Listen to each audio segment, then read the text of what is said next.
Hola amigas y amigos, buenos días, buenas tardes, buenas noches a todas mis suscriptoras y suscriptores que os encontráis repartidos por todo el mundo. Desde aquí, desde mi ciudad, Zaragoza, aquí en España, os mando un saludo y un fuerte abrazo. Nuevamente os doy la bienvenida a mi canal La Comarca, vuestro canal multicultural. En esta nueva ocasión, amigas y amigos, continuamos con el contenido dedicado a la Biblia, el libro de nuestro Padre Dios. Y ahora os traigo el siguiente vídeo con la segunda parte del diccionario bíblico. Bueno, amigas y amigos, comenzamos.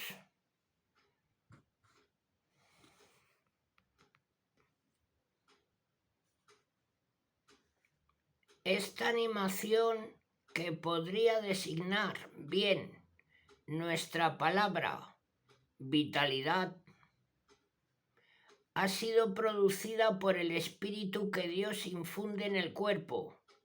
De suyo el espíritu Ruach es esencialmente la característica de Dios, lo que le opone al hombre, que es carne.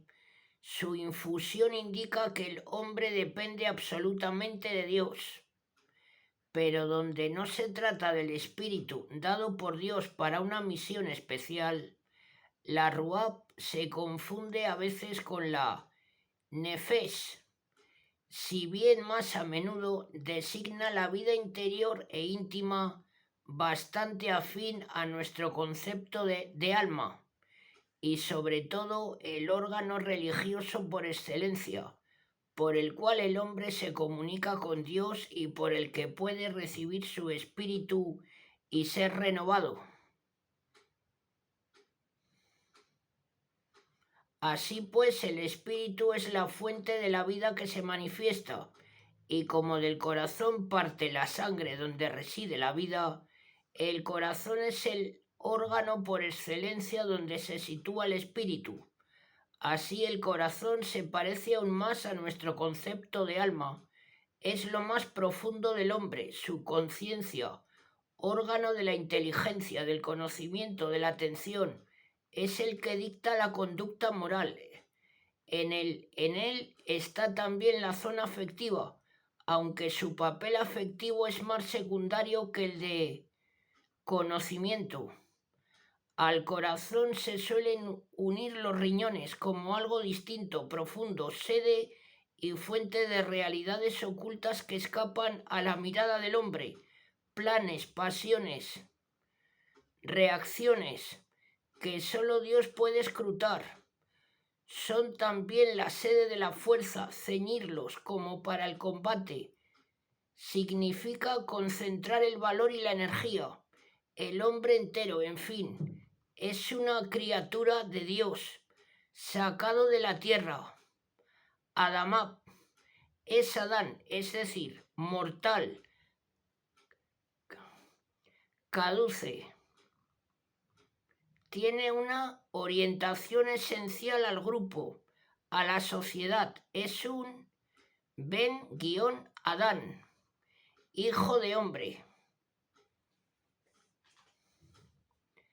o más bien de la humanidad, ya que Adán es aquí colectivo, pero ha sido creado a imagen de Dios, es decir, es su representante en el mundo, representación que ejercita por el dominio sobre el mundo animal. La semejanza implica también, distinguiéndole de los animales, inteligencia, voluntad, personalidad. El Nuevo Testamento continúa y desarrolla las concepciones antropológicas del Antiguo Testamento, siempre en estrecha relación con Dios.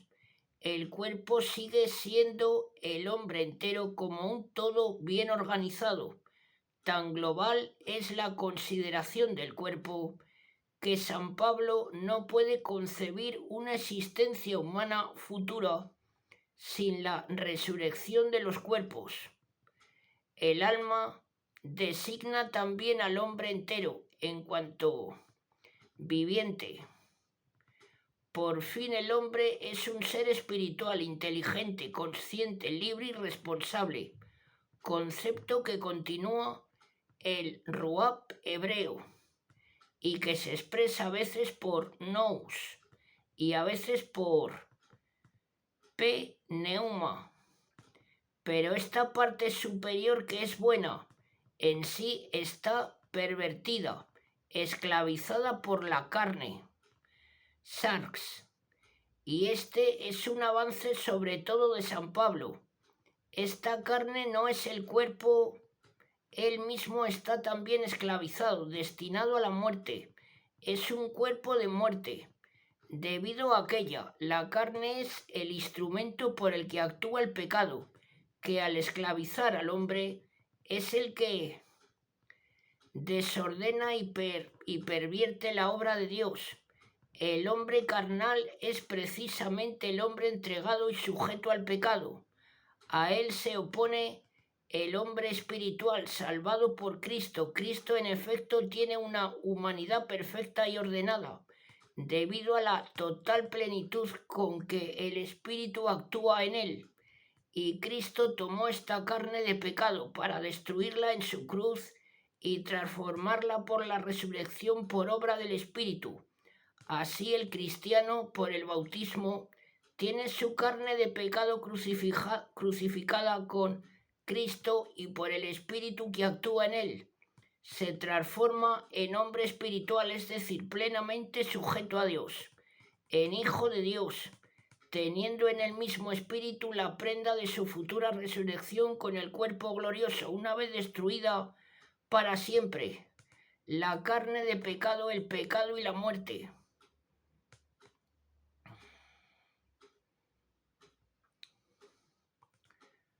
Ahora vamos con Anticristo, apóstol. Etimológicamente, enviado designa propiamente a un embajador que representa con plena autoridad y poderes a aquel que le envía. El término se emplea en sentido amplio, incluso del mismo Cristo, enviado de Dios, pero tiene sobre todo un sentido estricto y técnico en el Nuevo Testamento referido a los 12 y a San Pablo.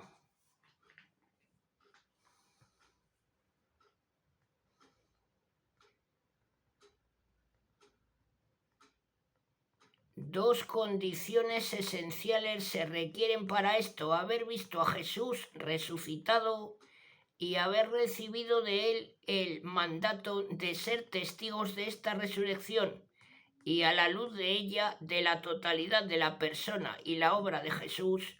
Ambas condiciones solo se dan en los 12, escondidos especialmente por Cristo para fundar en ellos, como en 12 columnas representantes de las 12 tribus, el nuevo Israel, su iglesia, y en San Pablo, que como ellos ha visto al resucitado y ha recibido de él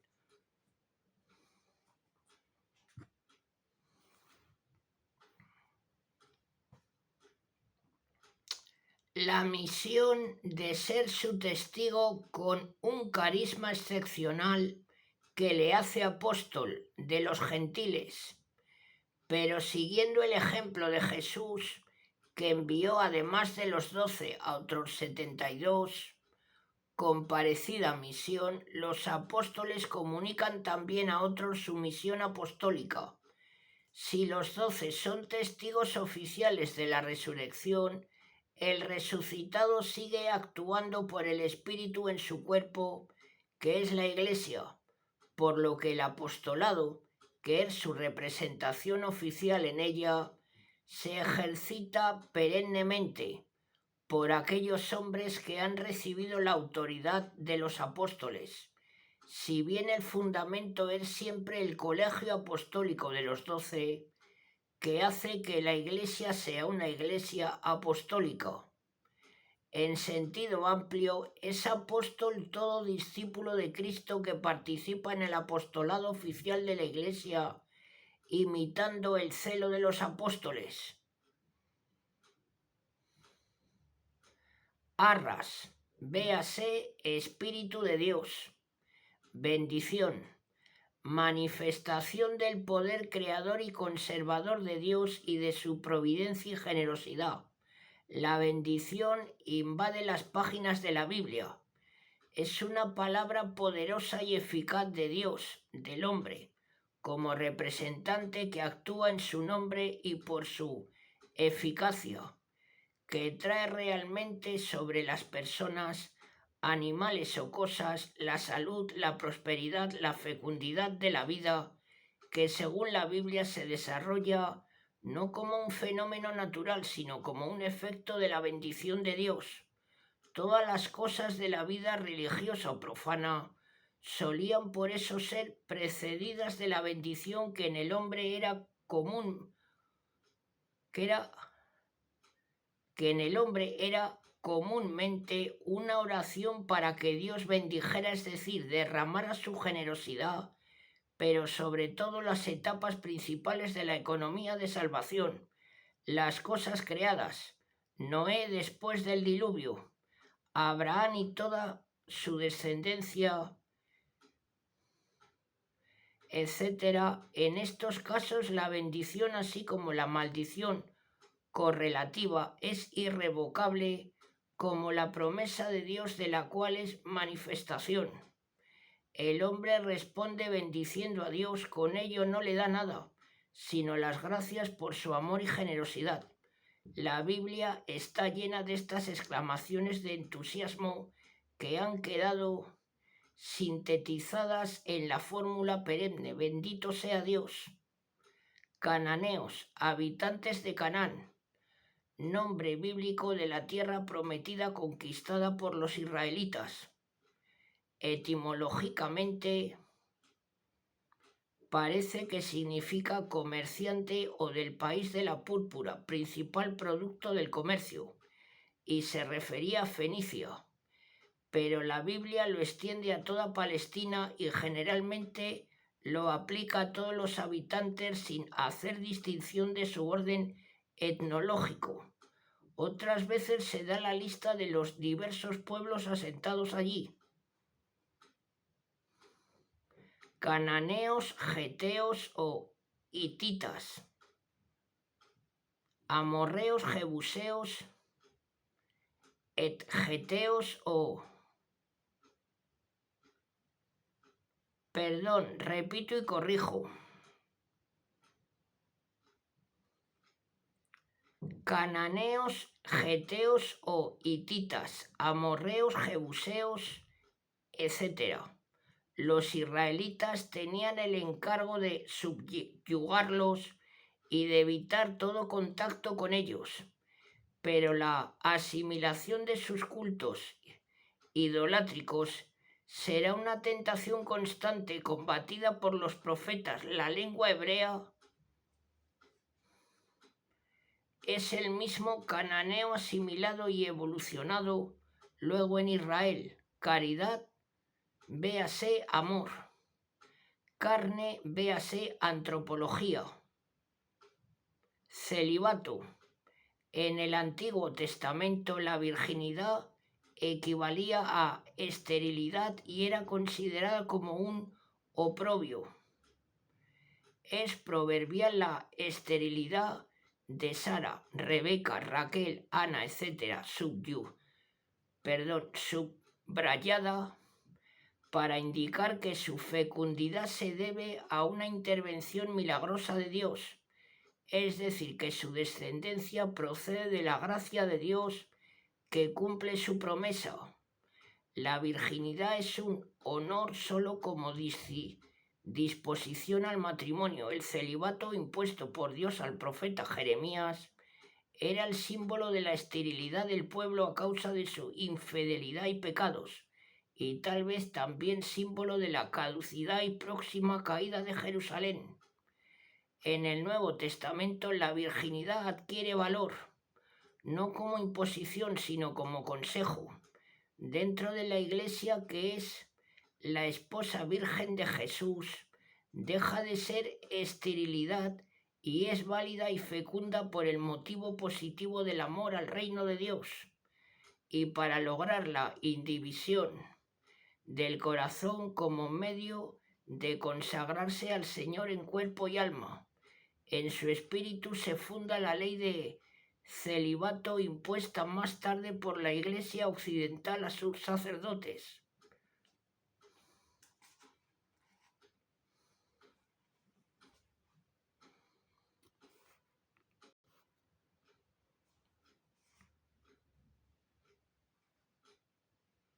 En el Nuevo Testamento no existe como ley general. El diácono Felipe tiene 4 hijas.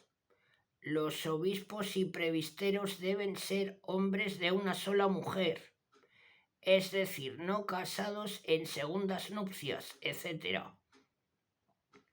El texto del Apocalipsis se refiere a la virginidad religiosa, es decir, la pureza en la fe, opuesta a la prostitución sagrada. Cólera divina, expresión antropomórfica. Los diversos términos hebreos con que se designa ardor, excitación, nariz, aliento y otros muestran que se ha tomado de las manifestaciones o efectos de la ira humana muy frecuente para designar la reacción de Dios contra todo lo opuesto a su santidad o a su majestad, en general contra el pecado. El antropomorfismo continúa describiéndola como algo que no se calma hasta no haberse saciado con el castigo, pero en general todas las calamidades públicas o privadas de algún modo efectos del pecado eran consideradas como manifestaciones de la cólera divina, porque los hebreos, descuidando las causas segundas, atribuían a Dios causa primera.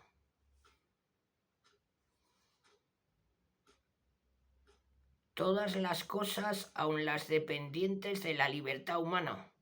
En el fondo está el celo de Dios por la santidad y la justicia. Lo contrario, el pecado debe ser castigado y reparado. Por eso contra él se desahoga o se derrama la cólera. No hay que olvidar el valor poético de estas expresiones, particularmente impresionante en la metáfora de origen profético, copa de la cólera, llena de vino que aturde, con que Dios embriagará a sus enemigos. Es la expresión del castigo, pero nunca se trata de un sentimiento arbitrario de Dios. Es siempre el látigo de la justicia. En algunos textos difíciles en este sentido, y se advierte la insistencia en la absoluta santidad de Dios ultrajada por alguna falta ritual, o en todo caso la altura de sus juicios inaccesibles a la mente humana. Dios, sin embargo, es amoroso y lento a la cólera. Si ésta estalla es por la gravedad de los pecados. Puede estallar todos los días, pero Dios, que es paciente y espera, tiene también reservado un día, el día de Yahvé, día de cólera, en el que hará triunfar la justicia con su castigo. En el Nuevo Testamento la ira de Dios es su reacción contra todo lo de este mundo, es decir, contra lo que rechaza la salvación por la fe en Jesucristo, así como el creyente está bajo la gracia y libre de la ira. Esta ira actual es preludio de la ira del juicio definitivo. Solo la penitencia, la fe en Cristo puede librar de ella, así como la gracia es preludio de la gloria eterna de los creyentes. Conversión, véase penitencia. Copa, véase cólera. Corazón, véase antropología. Cristo, véase Jesús. Cruz.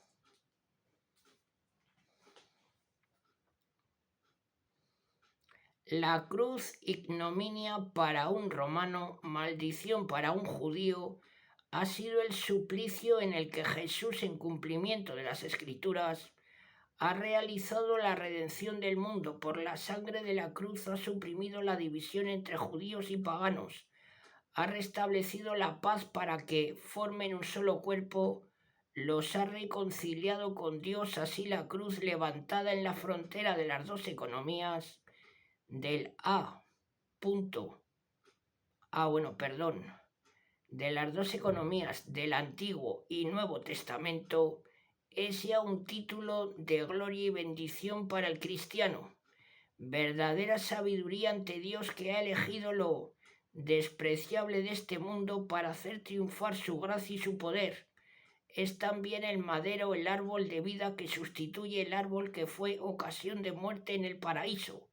El cristiano debe cargar con ella, gloriarse en ella para entrar en la exaltación del Señor, que desde el centro, que es la cruz, atrae así todas las cosas. Cuerpo, véase antropología. Descanso. El descanso está íntimamente unido al sábado para el hombre, que debe trabajar para realizar su señorío sobre la tierra. Con sudor ya y fatiga como castigo del pecado, Dios instituyó el día de descanso a imagen suya, que descansó después de la creación. El descanso tiene, pues, una finalidad religiosa. Por él se santifica el mismo trabajo, concentrando todas las fuerzas en celebrar con alegría dentro de la fiesta al Creador. Es signo también de libertad y liberación, de la misma manera que el pueblo de Israel, liberado o redimido de la esclavitud de Egipto, camino por el desierto hacia el lugar de su descanso, la tierra prometida, en el centro de la cual Jerusalén había puesto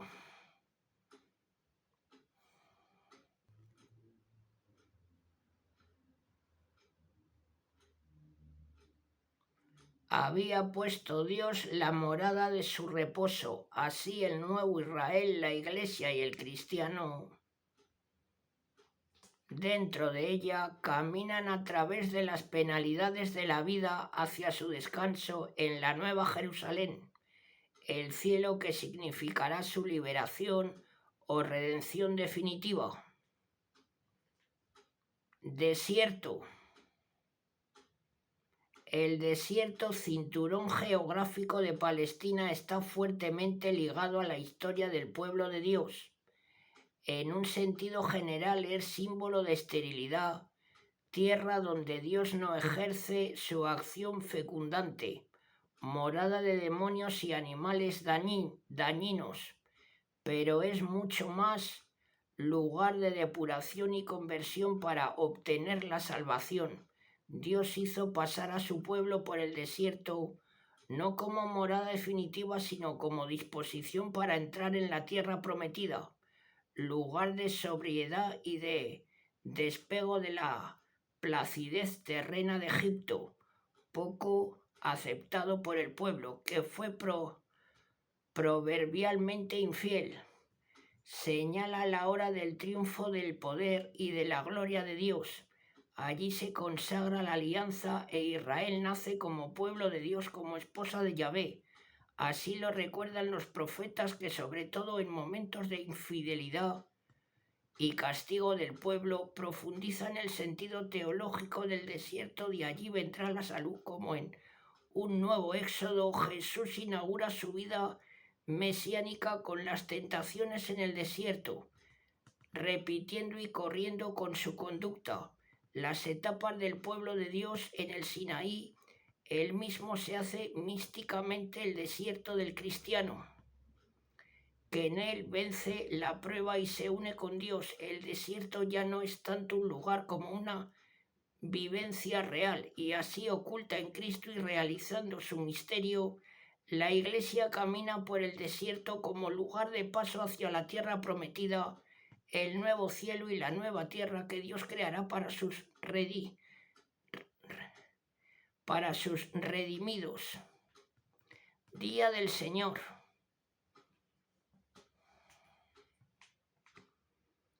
El día de Yahvé, fórmula tan familiar que a menudo se designa simplemente por aquel día o el día indica un momento esperado pero indeterminado en el que Dios va a intervenir solemnemente en favor de su pueblo inicialmente, pues era de consuelo y salvación debido a la presunción de Israel, apoyada en su elección y fuente de infidelidad.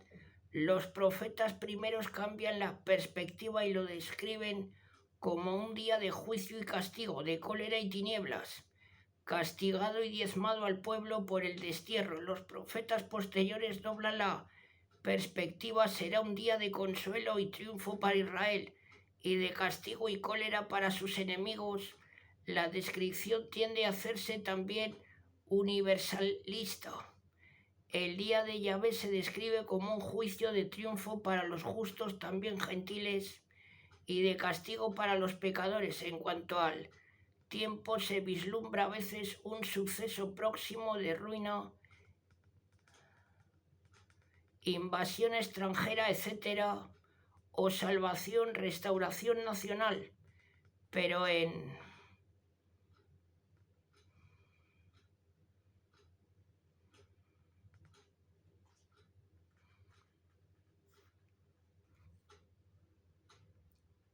el fondo queda siempre la perspectiva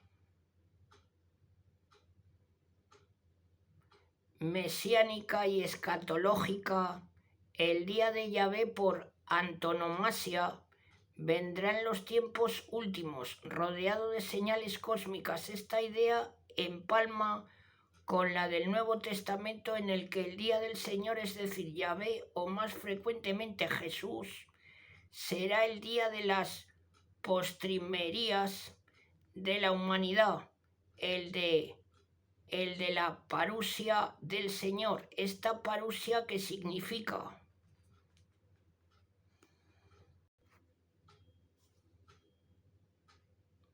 presencia o venida, anima incesantemente la esperanza del Nuevo Testamento, incluso su deseo de que sea inminente, deseo expresado en la oración frecuente: ven, Señor. En espera de ella, el cristiano debe estar en perpetua vigilancia, haciendo frutos de buenas obras, pero también, sobre todo, San Juan se interioriza y actualiza la parusia, verdadera presencia en la fe de la resurrección del Señor, prenda de la futura. Este día es el que conmemora el domingo o día del Señor, en el que a la vez la celebración de la Eucaristía anuncia su segunda venida gloriosa. Diablo, véase Satán. Elección. La elección invade toda la Biblia como el punto de partida de la realización histórica del designio salvífico de Dios.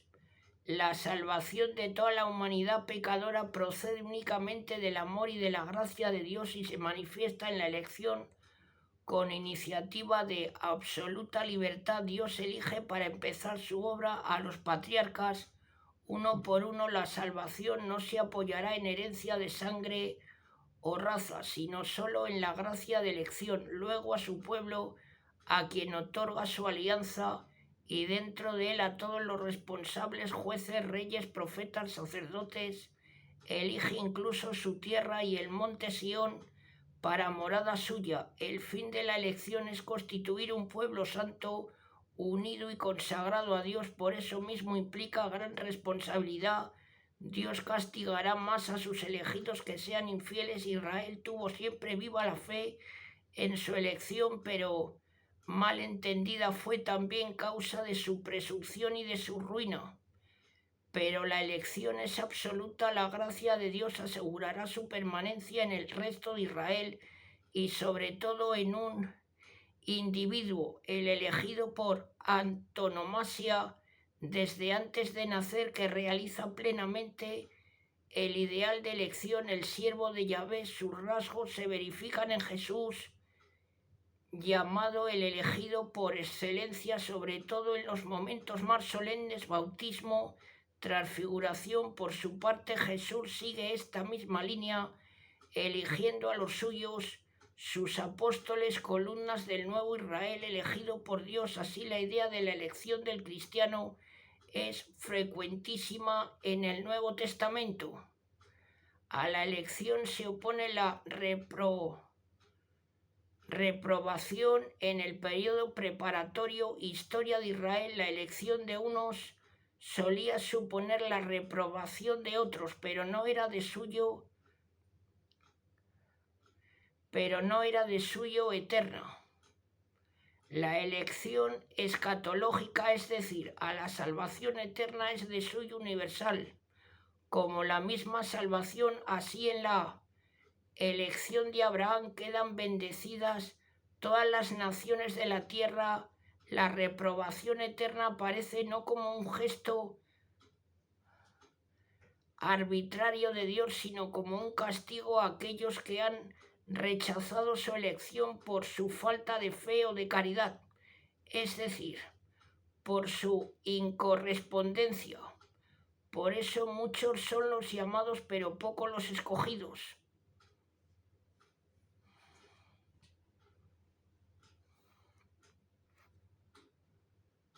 Bueno, amigas y amigos, hasta aquí esta segunda parte del vocabulario bíblico.